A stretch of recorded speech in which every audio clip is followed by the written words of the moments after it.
Hello guys, welcome back to our channel Wins World TV. So 8 World Division Champion Manny Pacquiao at 5 Division World Champion Floyd Mayweather Jr.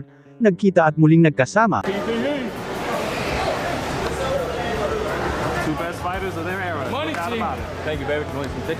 Floyd. Halos nanlaki din ang mga mata ng mga taong nakakita sa suot-suot ni Floyd Mayweather Jr. na makakapal na alahas na tila sobrang mahal ang halaga nito. Makikita nga dito si Manny Pacquiao, Sean Gibbons at mga kasama na tila may hinihintay na isang tao na gusto makita. Ito nga ay si 5 Division World Champion Floyd Mayweather Jr., mismo ang Team Pacquiao pa ang lumapit kay Floyd Mayweather Jr. para lang magpa-picture, na tila miss na nila ang isa't isa. Makikita dito na napakasimple lang ng pormahan ng ating 8 World Division Champion Manny Pacquiao, samantala itong si Floyd Mayweather Jr., ay tila puno ng alahas ang leeg nito at hindi lang ito ordinaryong alahas, at makikita na napakakapal pa nito. Nagkita ang dalawa na parang muling gagawa ng pera, dahil usap-usapan na muli itong maglalaban sa ibabaw ng boxing ring. Ngunit hindi naman ito tumagal si Floyd Mayweather na tila meron pa itong ibang pupuntahan. Ano sa tingin nyo guys, may pag-asa pa kaya na muling maglaban sa ibabaw ng boxing ring itong si Manny Pacquiao at Floyd Mayweather Jr.? Just comment down below. Dumako naman tayo sa iba pang mga balita. Tanging chance na makalaban ni Cuadro alas John Riel Casimero si Naoya Inoue ay umakyat na siya ng featherweight division. Kung baga ay aabangan niya si Naoya Inoue sa featherweight division, kailangan lang ni Casimero magkaroon ng world title fight sa naturang division. Dahil kapag nasa featherweight division na si Casimero ay makakasama na siya sa choices ni Naoya Inoue at madali na lang itong makaharap si Naoya Inoue kung sakali man na umakyat ito ng division, at wala nang idadahilan pa si Naoya Inoue para hindi lumaban kay Casimero. In short guys, walang choice si Naoya Inoue kundi labanan itong si John Riel Casimero. Sa ngayon kasi guys, yung may lakas ng loob lang na labanan si Casimero ay itong si Junto Nakatani, na mas matapang pa kay Naoya Inoue, dahil siya mismo ang may gusto na labanan si Cuadro alas John Riel Casimero.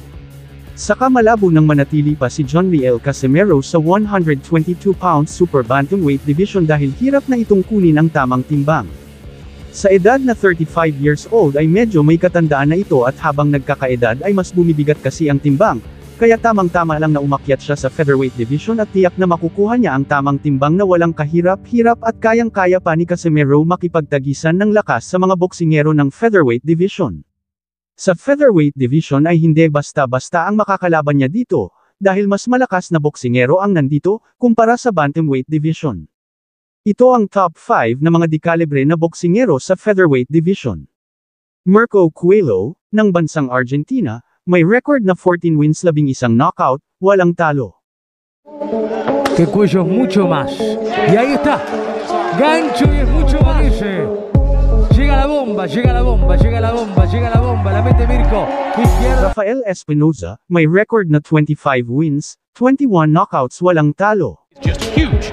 Is that a knockdown? It was! Very strange way for Laurel to go. Athletic enough to do the fluidity. He's really good. They caught him again coming in, and down goes Laurel for the second time. Rafael El Divino. Luis Alberto Lopez, ng bansang Mexico, may record na 30 wins 17 knockouts at may 3 talo. Sense of turning the tide and stop the onslaughts of Lopez. Like that, slide up right up, followed up by a solid body shot. Oh my goodness! From Conlan down, and the towel has come in. Adam Booth hurled the towel into the ring, and he's on the canvas and doesn't really know where he is. Ray Vargas, ng bansang Mexico, na may record na 36 wins 22 knockouts at 1 talo.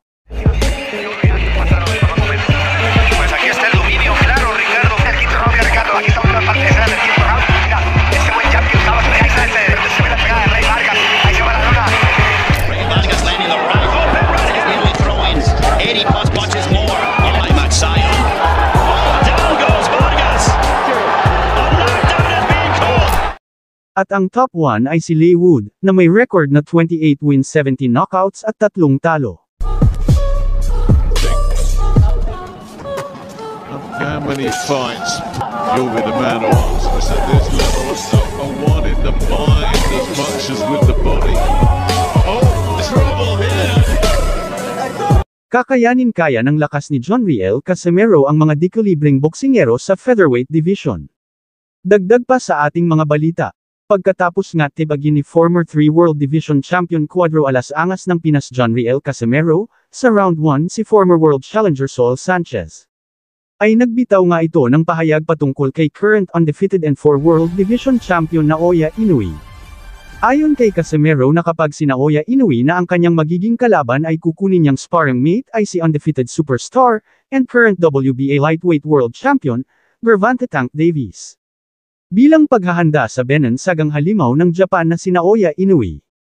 Ngunit ganun pa man ay marami ang nagkomento na hindi kaya kunin ni John Riel Casimero si Tank Davies. Dahil mismo ang bilyonaryo ng Saudi Arabia ay hindi ito napapayag na lumaban sa kanyang bansa sa kabila ng malaking offer na pera sa kanya. E paano pa kaya kung gawin lang sparring partner ni Cuadro Alas John Riel Casimero? Dahil panigurado hindi yun papayag na maging sparring partner lang ni Cuadro Alas. Ngunit hindi rin natin alam dahil hindi rin naman basta-basta ang mga koneksyon ng ating pambato na si Cuadro Alas John Riel Casimero, dahil seryoso ito sa kanyang sinabi. Ngunit ganun pa man ay hindi na matutuloy ang sagupaan nila ni Naoya Inoue, dahil official nang inanunsyo kung sino ang makakalaban ni Naoya Inoue, dahil official ng kasado sa buwan ng December taong kasalukuyan ang labanan Naoya Inoue vs Goodman. Thank you for watching. Salamat sa inyong panunood. This is Wins World TV saying peace, love and good vibes lang tayo lagi, okay, alright.